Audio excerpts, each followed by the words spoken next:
hello everyone की खबर सकलोरे आज आपनालोকৰ লগত মোৰ ডেইলি লাইফটো শেয়াৰ কৰিব বিচাৰিছো লগতে ৰিদ্ধিৰ লগত কটোৱা সময়খিনি ৰিদ্ধিয়ানো কেনেদৰে পাৰ কৰিছে তাই এতিয়া 2 বছৰীয়া হ'ল আৰু এয়া মই ৰাতিপুৱাই লৰালৰিকৈ গা পা ধুই মেলি খানা যোগাৰ কৰিছো কাৰণ সোনকালে লাগে যিহেতুকে অফিচলৈ যোৱা মানুহ আৰু আমাৰ কাৰণে বেলেগে শাকৰ তৰকাৰী এখন বনাইছিলো টেঙা যিহেতুকে মাছ আনিছিলে আৰু ভেদাইলতা জোল বনাই দিছো আৰু ভাতখিনি লৰালৰিকৈ বনাই শেষ কৰি তাৰ পিছত এয়া ৰিদ্ধিক স্কুলৰ পৰা আনিবলৈ পঠিয়ালো আসলতে স্কুল মানে তাই অঙ্গনবাড়ী স্কুললৈ দুদিনমান হৈছে পঠিওৱা তাই স্কুল যাবলৈ খুব হেঁপাহ সেইকাৰণে ভাবিলো স্কুলত তাইক থৈ আহোঁ আৰু দেউতাকে অৱশ্যে থৈ আহে আৰু তাই নিজে মানে অকলে থাকে আৰু লগত ৰখি থাকিব নালাগে আমি দুইটা তাৰ পিছত নিবলৈ আহোঁ আৰু তাই মই যদি আহোঁ দেউতাকো আহে একেলগে আহিলে তাই খুব ভাল পায় আৰু মই যিদিনাখন নাহোঁ সেইদিনাখন ক'ব মা তুমি কিয় নাহিলা সেইকাৰণে মই তাইক নিবলৈ আহিছোঁ মানে দেউতাকৰ লগত ময়ো আহিছোঁ আৰু তাইক এয়া দেখিছেনে বাই বাই দিবলৈ খোৱা এখন হৈছে এলপি স্কুল আৰু এলপি স্কুলখনৰ লগতে অঙ্গনবাড়ী স্কুলো আছে সেয়া এলপি স্কুলৰ ল'ৰা ছোৱালীবোৰে তাইক খুব মৰম কৰে তাই অকণমানি যে মানে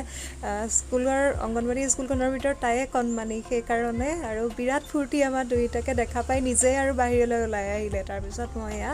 গেটখন বন্ধ কৰি দিছোঁ যিহেতুকে সৰু সৰু ল'ৰা ছোৱালী থাকে ওলাই আহিব পাৰে যে আৰু এয়া হৈছে আমি তিনিওটা ৰিদ্ধি দেখিছেনে কিমান যে ফূৰ্তি নহয় এইখিনি সময়ত যদিও মানে লৰালৰি হয় তথাপিও আমি দুইটাই নিবলৈ আহোঁ কাৰণ তাই সুখটো আমাৰ কাৰণে বেছি ইম্পৰ্টেণ্ট হয়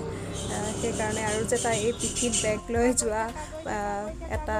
পানী বটল লৈ যোৱা সেইখিনিয়ে তাই মানে ফূৰ্তি আৰু স্কুলত কিবা কিবি পঢ়ায়ো আৰু তাই মানে খুব কথা কয় বহুত বেছি কথা কয় আৰু ভাল লাগে এই সময়খিনি লাহে লাহে তাই ডাঙৰ হৈছে আৰু বেয়াও লাগিছে তাই যে স্কুল যাব পৰা হ'লে আৰু এয়া আহি কি গা পা ধুৱাই মেলি তাৰ পিছত তাইক ভাত কেইটামান খোৱাবলৈ এয়া বহাই লৈছোঁ আৰু দেউতাক আৰু আইতাকক এয়া মই ভাত বাঢ়ি দিলোঁ খাবলৈ দি পেলাই আৰু মই ৰিদ্ধিক খুৱাই আছোঁ ৰিদ্ধিক খুৱাই মেলিহে মই একেবাৰে শেষত খাওঁ আৰু এয়া হৈছে আজিৰ বিশেষ থালিখন সৰু সৰু মাছ আনিছিলে লগতে শাক ভাজিছিলোঁ আৰু মাছৰে আৰু অকণমান পিঁয়াজ দি পেলাই ভাজিলোঁ তেনেদৰেই আজি বনাইছিলোঁ আৰু এয়া ভাত পানী খোৱাৰ পিছত ৰিদ্ধিয়ে দেখিছেনে মই মাক ৰং কৰি দিছিলোঁ কাৰণ মাৰ যিহেতুকে চকুৰ অপাৰেশ্যন হৈছিলে সেইকাৰণে মা প্ৰায় আমাৰ ইয়ালৈ এবছৰৰ মূৰত আহিছে আৰু ৰিদ্ধিয়ে আইতাকক নাপায় আৰু তেজপুৰত গ'লেও নাপায় কাৰণ ঘৰত থকাকৈ যোৱা নহয়েই সেইকাৰণে এবাৰ পিছে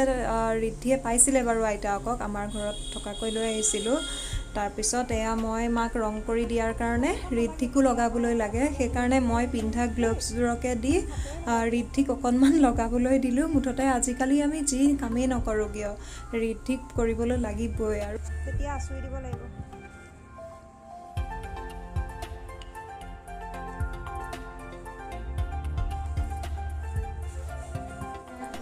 তাৰপিছত এয়া মাক চুলি কালাৰ কৰাৰ পিছত এয়া হৈছে পিছদিনা আৰু এয়া দেখিছেনে দুপৰীয়া সময়ত যেতিয়া ভাত পানী খোৱা হয় তাৰপিছত ৰিদ্ধিক অলপমান খেলাই মেলি তাৰপিছত শুবলৈ দিওঁ সেইকেইদিন মই মাকে শুৱাবলৈ দিছোঁ কাৰণ আইতাককতো তাই নাপায়ে দিয়কচোন আনকি ঘৰত গ'লেও নাপায় সেইকাৰণে এইকেইদিন আইতাকৰ লগতে দিছোঁ আৰু মই নাৰিকল এটা ৰেডি কৰি থৈছোঁ কিবা বনাম বুলি আৰু ৰিদ্ধিয়ে শোৱাৰ পৰা উঠাৰ পিছত মই তাইক ডালিম দিলোঁ কেইটামান খাবলৈ তাৰপিছত এয়া চাউল কেইটামান তিয়াই থৈছিলোঁ মায়ে টুকিলে আৰু এয়া নাৰিকলখিনিও কুটি থোৱা হৈছিলে আৰু ৰাতিৰ কাৰণে ৰাজমাহ তিয়াই থৈছিলোঁ আৰু এয়া হৈছে পাটিচাপ্টা পিঠা